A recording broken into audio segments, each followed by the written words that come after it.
Assalamualaikum warahmatullahi wabarakatuh. Alhamdulillah nahmaduhu wa nasta'inuhu wa nastaghfiruh wa na'udzu billahi min shururi anfusina wa min sayyiati a'malina. Man yahdihillahu fala mudilla lahu wa man yudlil fala hadiya lahu. Amma ba'd. Kita lanjutkan kembali pembahasan kita terkait dengan Ashabul Kahfi. Sebagaimana telah kita sampaikan bahwa kisah Ashabul Kahfi ini memiliki pelajaran yang amat sangat banyak sekali. Di antara pelajaran-pelajaran yang terdapat di dalam kisah Ashabul Kahfi di sini, bagaimana Allah Subhanahu wa taala memberikan sebuah metode di dalam menyampaikan sebuah berita. Allah Subhanahu wa taala menyampaikan dengan sesuatu yang menarik. Di dalam ayat yang telah kita bacakan tadi, ayat ke-9 di dalam surat Al-Kahfi, Allah Subhanahu wa taala memulai dengan am hasibata anna ashabal kahfi war raqim kanu min ayatina ajaba. Ini merupakan pertanyaan yang amat sangat menarik sekali. Walaupun ada yang lebih amat sangat menakjubkan, namun Allah Subhanahu wa taala menyampaikan bahwa ini adalah merupakan sesuatu yang amat sangat menakjubkan. Bagaimana Allah Subhanahu wa taala membangkitkan mereka dari kematian yang amat sangat lama. Bagaimana Allah Subhanahu wa taala memutarbalikkan mereka tak kala tidurnya. Kalau kita melihat orang sakit, ketika dia dalam waktu lama berada dalam satu posisi tertentu, tidak berubah-ubah. Orang sakit yang terbaring dalam waktu yang lama, kita lihat kadang-kadang punggungnya atau anggota tubuhnya yang selalu terhimpit dalam waktu lama itu luka. Namun tidak demikian hanya dengan para penghuni gua yang diceritakan oleh Allah Subhanahu wa taala ini. Mereka dibolak-balikkan oleh Allah Subhanahu wa taala ke kanan ke kiri layaknya seperti orang tidur, dan ini ratusan tahun.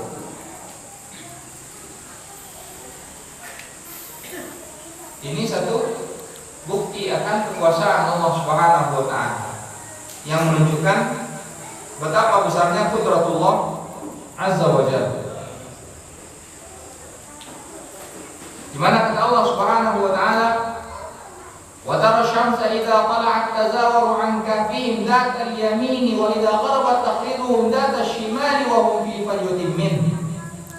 Dzalika min ayatillah may yahdihillahu fa huwal muhtadi wa may yudlil falan tajida lahu waliyyan mursyida. Wa tahsabuhum ayqadha wa hum ruqud." Kata Allah, kalian mengira mereka itu terjaga, hidup, padahal mereka tidur. Wa nuqallibuhum dzatal yamini wa dzatal shimal. Kami bolak-balikkan mereka, kami arahkan mereka ke kanan dan ke kiri. Allah yang memutarbalikkannya. Dan ini merupakan tanda kebesaran Allah Subhanahu wa taala. Begitu pula yang 5 azza wa jalla. Di Di antara pelajaran lainnya adalah la budda minal jahri bid-da'wati bainan nas. Kenapa pemuda ini lari? Karena mereka mengatakan bahwa Tuhan mereka adalah Allah Azza wa Jalla. Mereka menampakkan keimanan mereka.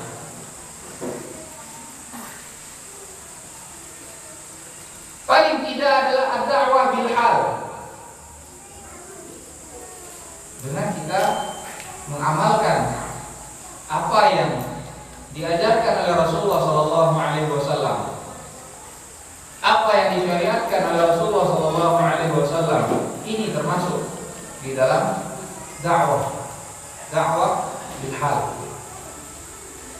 Dengan sikap kita juga merupakan dakwah. Ketahuilah ikhwatal iman azza Allah wa iyyakum bahwa Rasulullah sallallahu alaihi wasallam tidak hanya mengajarkan kepada kita untuk melaksanakan salat, puasa, menunaikan zakat, ibadah haji. Tidak hanya itu saja. Rasulullah sallallahu alaihi wasallam juga mengajarkan akhlak. Dan betapa banyak Rasulullah sallallahu alaihi wasallam menjelaskan bahwasanya wa inna rajula la yablughu bi husni khuluqihi darajata al-qa'im as-sha'im. Betapa banyak di antara manusia atau di antara manusia ada yang dengan akhlaknya yang baik dia dapat menyamai derajat orang yang senantiasa melakukan qiyamul lail, senantiasa salat malam, senantiasa puasa. Sebaliknya orang ahli ibadah ketika dia tidak berakhlak yang baik, bisa saja ibadahnya tidak bermanfaat di sisi Allah Subhanahu wa taala. Ada seseorang wanita yang diadukan kepada Rasulullah SAW. Ya Rasulullah, inna fulanah tuzkaru min kathrati salatiha wa siyamiha wa sadaqatiha ghaira annaha tu'ti jiranaha bi lisaniha. Ya Rasulullah, ada si fulanah, dia dikenal ahli ibadah, banyak salat, banyak puasa, banyak bersedekah. Namun apa ya Rasulullah? Ghaira annaha tu'ti jiranaha bi lisaniha. Lidahnya kotor, senantiasa menyakiti tetangganya ya Rasulullah. Apa jawaban Rasulullah? Qala hiya finnar. Dia di dalam neraka. Tahukah kita siapa sebenarnya orang-orang muslim? Al-muslim man salima al-muslimuna min lisanihi wa yadihi. Muslim yang sebenar-benarnya muslim itu adalah orang yang kaum muslim lainnya itu selamat dari apa? Dari lisan dan tangannya. Karena dia lebih menyibukkan diri dengan kekurangan yang ada pada dirinya sendiri, tidak menyibukkan dengan kekurangan yang ada pada diri orang lain. Wallahi la yu'min, wallahi la yu'min, wallahi la yu'min. Demi Allah tidak beriman, demi Allah tidak beriman, demi Allah tidak beriman. Man la ya'man jarahu dha'iqah. Tidak beriman orang-orang yang tetangganya tidak selamat dari apa? Dari kejahatan-kejahatan dirinya. Jadi Rasulullah bukan hanya mengajak kita kepada syariat Islam, namun juga mengajarkan akhlak. Betapa banyak orang lari dari ajaran yang benar karena akhlak yang tidak baik. Betapa banyak orang yang menerima syariat dengan lapang dada karena akhlak yang baik. Karena itulah ikhwatul iman azza Allah wa iyyakum, hendaknya kita menjadi du'atan ila Allah, senantiasa berdakwah kepada Allah SWT sesuai dengan kemampuan yang kita miliki. Kalaupun kita tidak memiliki kemampuan untuk menyampaikan secara lisan, paling tidak tampakkan akhlak yang baik. Jangan sampai ketika kita sudah diberikan hidayah oleh Allah Subhanahu wa taala, kita justru tidak memiliki akhlak yang baik terhadap orang lain sehingga orang pun lari dari ajaran yang benar. Basyiru wa la tunaffiru, yassiru wa la tu'assiru. Bawalah berita gembira, jangan membuat orang lain lari. Ketahuilah ikhwatul iman, azani Allah wa iyyakum, bahwa apa yang kita dapatkan itu merupakan dari Allah Subhanahu wa taala. Kita ingat kepada pelajaran dua orang yang diberikan kebun oleh Allah Subhanahu wa taala. Salah satunya mengingkari itu adalah nikmat Allah, satunya meyakini itu adalah nikmat dari Allah Subhanahu wa taala. La quwwata illa billah, tidak ada daya dan upaya melainkan dari Allah Subhanahu wa taala semata. Begitu pula hidayah yang kita miliki. Hidayah yang kita dapatkan saat ini itu dari Allah Subhanahu wa taala. Kalau kita melihat ada saudara kita yang belum mendapatkan hidayah, jangan menganggap rendah dia. Jangan merasa diri lebih baik dari dia. Justru seharusnya kita berupaya untuk agar bagaimana dia mendapatkan hidayah. La yu'minu ahadukum hatta yuhibba li akhihi ma yuhibbu li nafsihi. Tidak beriman salah seorang di antara kalian sampai dia mencintai bagi saudaranya apa yang dia cintai bagi dirinya sendiri. Siapa yang menjamin hidayah yang kita dapatkan saat ini itu akan senantiasa diberikan oleh Allah Subhanahu wa taala? Tidak ada. Bukankah Allah Subhanahu wa taala telah memberikan ancaman? Dalam hadis qudsi Rasulullah SAW menyebutkan ada seorang yang saleh, ada orang pelaku maksiat, di mana si ahli ibadah ini setiap kali bertemu dengan pelaku maksiat dia mengatakan ittaqillah wa da' ma tasna fa innahu la yahillu lak. Bertakwalah kamu kepada Allah, tinggalkan apa yang kamu kerjakan, itu tidak halal bagi kamu, tidak boleh kamu lakukan. Sekali dia mengatakan itu, pelaku maksiat tadi mengatakan khalini wa rabbi, dia itu urusan dari Allah SWT. Ini urusan saya dengan Allah, tidak usah kamu turut campur. Kira-kira kok ada orang yang mengecek model itu gawat lagi kira. Kalirang, dari dia tahu tidak jenang. Sekali, besoknya ketemu lagi, dia katakan lagi ittaqillah wa da' ma tasna fa innahu la yahillu lak. Bertakwalah kepada Allah, tinggalkan ini tidak halal bagi kamu. Allah mengharamkan ini, tidak boleh kamu lakukan ini.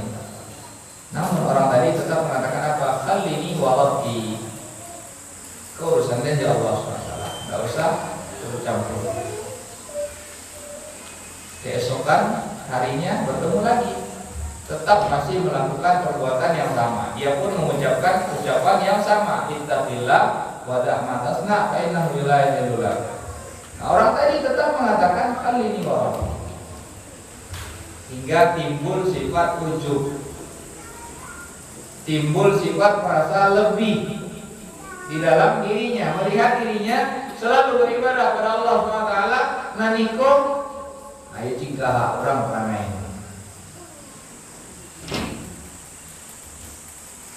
hingga timbul sifat lebih di dalam dirinya. Dia sempat terlontar dari mulutnya, wallahi la yaghfirullahu lak, demi Allah, Allah tidak akan mengampuni,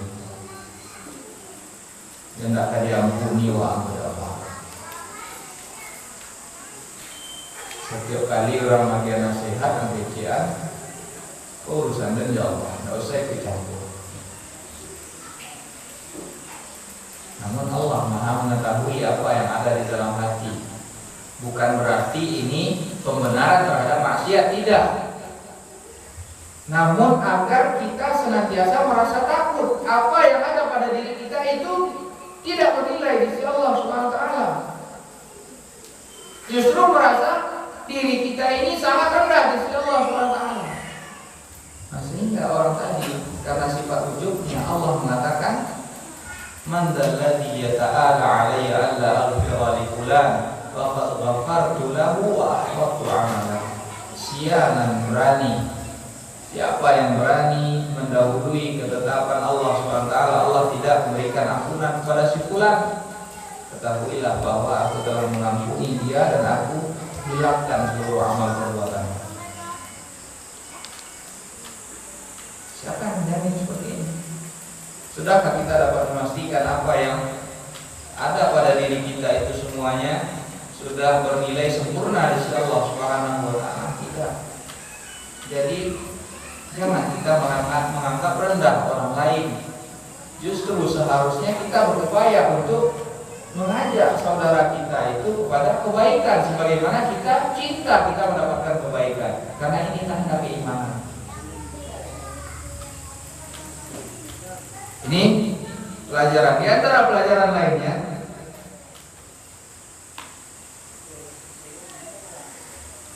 Allah Subhanahu wa taala menjelaskan di sini kekuasaan Allah Subhanahu wa taala. Setelah bertahun-tahun Allah mematikan Ashabul Kahfi ini, pemuda-pemuda tersebut, dia kemudian dihidupkan kembali oleh Allah Subhanahu wa taala, masih dalam rupa yang sama. Nah, kalau Allah Subhanahu wa taala mampu menghidupkan mereka setelah sekian tahun,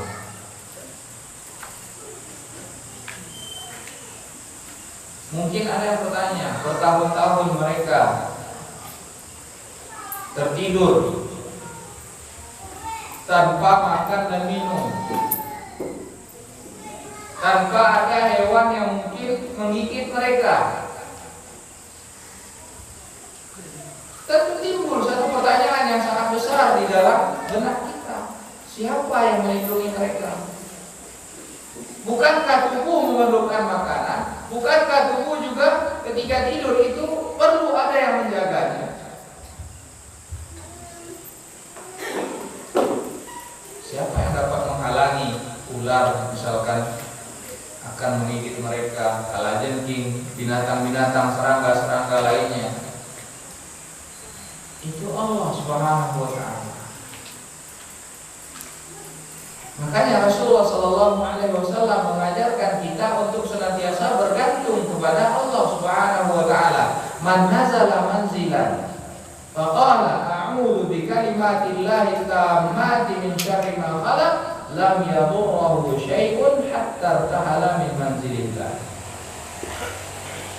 Siapa singgah di tempat yang baru, dia mengatakan a'udzu bi kalimatillahi tammat, aku berlindung dengan kalimat-kalimat Allah yang maha sempurna. Min syarri ma khalaq. Coba kita perhatikan. Min syarri ma khalaq, dari segala kejahatan. Apa yang diciptakan oleh Allah? Segala kejahatan makhluk yang diciptakan oleh Allah SWT. Masuk di dalamnya binatang, masuk di dalamnya orang, masuk di dalamnya jin. Apa saja tak cukup sadurnya. Tidak perlu kita maisi badan kita jo pagar gaib, tidak perlu. Karena siapa yang telah dijaga oleh Allah SWT, tidak ada yang dapat membahayakan dirinya. Siapa yang Allah telah tentukan, Allah beri kepadanya, tidak ada yang dapat menghalanginya. La mani'a lima a'taita wa la mu'tiya lima mana'ta wa la yanfa'u dzal jaddi minkal jadd. Ini buah keimanan. Dan ini seharusnya yang kita tanamkan kepada anak-anak kita. Jangan sampai di dalam mendidik anak-anak kita menakut-nakuti anak-anak. Kadang-kadang anak-anak takut itu karena pengaruh dari orang tuanya tanpa dia sadari. Seharusnya dia mendidik anaknya untuk takut hanya kepada Allah Subhanahu wa taala. Berjalan dengan kalam takut. Jalan di bawah batang kayu gadang mau ucapkan permisi. Kok dulu nama jawab itu silakan. Itu tambah lari jadinya.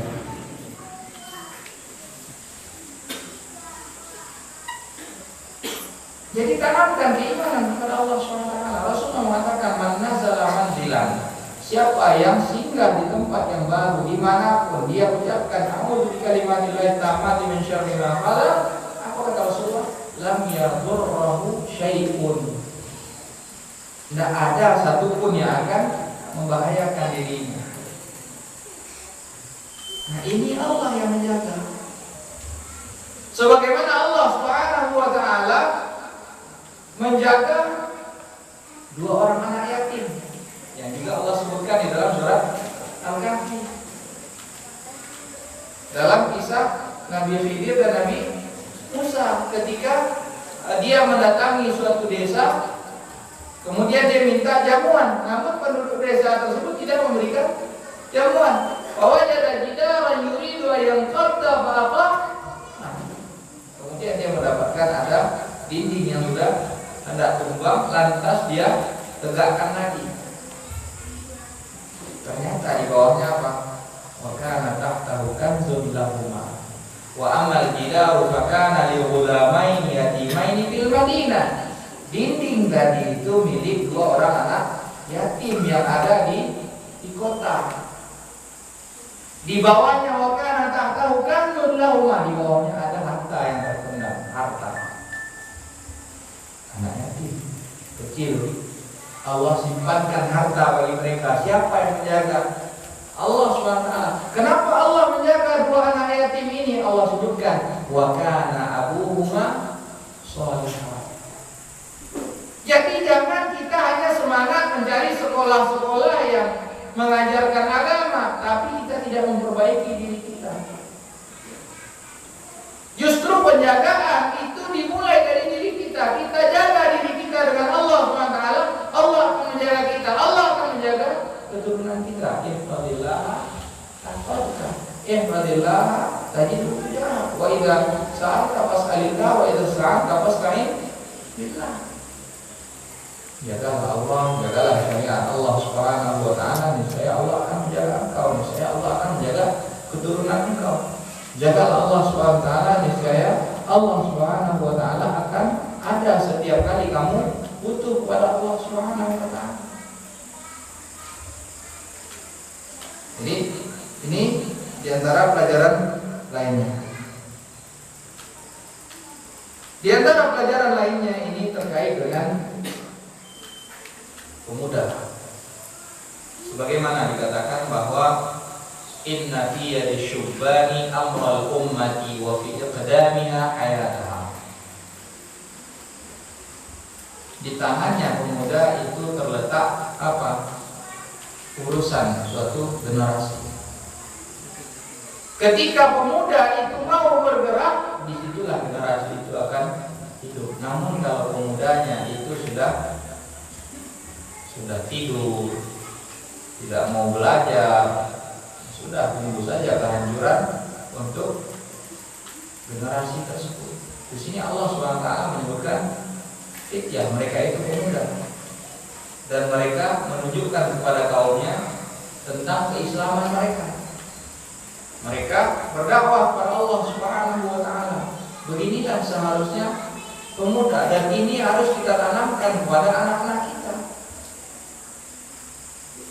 Didik mereka ilmu agama dari kecil. Upayakan mereka untuk menghafal Al-Quran, menghafal hadis-hadis Rasulullah SAW, karena dua itu adalah merupakan senjata yang ditinggalkan oleh Rasulullah SAW. Biasakan mereka menghafal. Paling tidak setiap kali mereka bangun tidur, mereka mendengarkan lantunan ayat-ayat Al-Quran. Ketika mereka mau tidur, mereka mendengarkan lantunan ayat-ayat Al-Quran. ini insya Allah akan memberikan efek positif terhadap anak. Coba kita perhatikan anak-anak kita yang mungkin di rumah kita senantiasa menghidupkan televisi dakwah yang mungkin siaran-siarannya di situ hanya bacaan Al-Quran.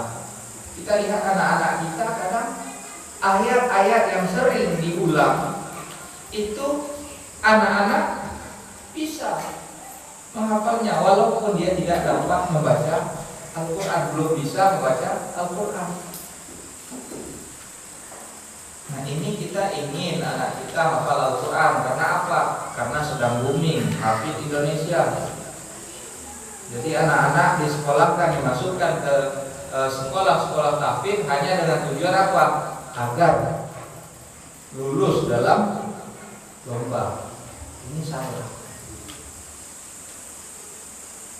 Justru tanamkan kepada anak mereka itu menghafal bukan karena lomba, namun karena itu untuk mempelajari agama Allah SWT. Dan Allah Rasulullah SAW menjelaskan, man yuridillahu bihi khairan yufaqihuhu fiddin. Tanamkan kepada anak bahwa engkau ini menghafal Al-Quran wahai anakku karena Allah SWT menginginkan kebaikan kepadamu.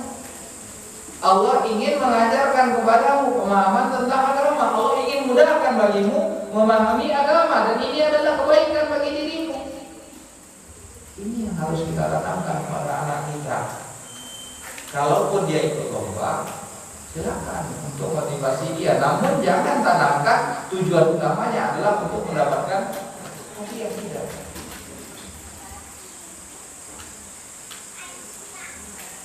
Jadi pemuda itu harus giat di dalam belajar.